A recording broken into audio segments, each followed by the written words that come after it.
Israel ने Iran के सैन्य ठिकाने पर किए ताबड़तोड़ हमले। एयर इंडिया ने तेल अवीव जाने वाली सभी उड़ानें की स्थगित। इजरायल ने भारतीय समय अनुसार शुक्रवार सुबह ईरान पर हमला कर उसके सैन्य ठिकाने को नुकसान पहुंचाने का दावा किया है। इजरायल ने यह हमला रविवार रात ईरान के दागे 300 से ज्यादा ड्रोन और मिसाइलों के जवाब में किया, लेकिन इजरायल सरकार में किसी उच्च पदस्थ व्यक्ति ने ईरान में हुए हमले की जिम्मेदारी नहीं ली है। हमले का दावा सरकारी सूत्रों के जरिए इजरायली मीडिया ने किया है।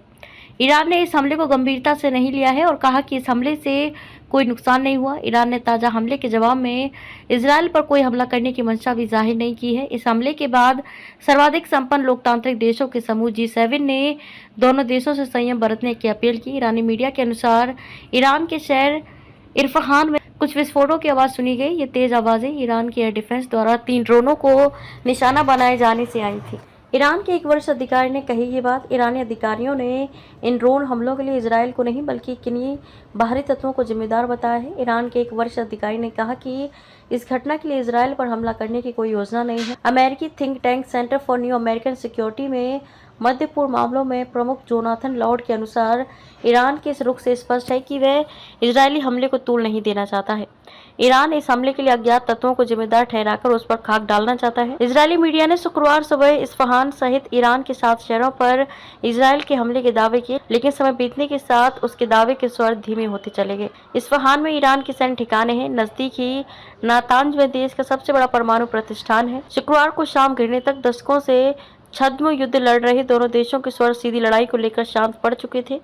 वैसे शुक्रवार की रात इजरायल ने सीरिया और इराक पर भी हवाई हमले किए हैं। माना जा रहा है कि अमेरिका और यूरोपीय देशों के दबाव का नतीजा है कि इजरायल ने ईरान पर कमजोर प्रहार किया, जिससे तनाव बढ़ाए बगैर उसका पलटवार का ऐलान पूरा हो जाए। 1 अप्रैल को सीरिया में ईरानी दूतावास पर हुए हवाई हमले के लिए इजरायल को जिम्मेदार मानकर ईरान ने उस पर 14 अप्रैल को ड्रोन और मिसाइलों का बड़ा हमला किया था, लेकिन उसके दागे गए 99% हथियार आकाश में ही नष्ट कर दिए गए थे। इजरायली मंत्री ने कहा कि शक्तिहीन हमला। इजरायल के ताजा हमले पर वहां के आंतरिक सुरक्षा मंत्री इतमार बेन गिविर ने असंतोष जाहिर कर दिया।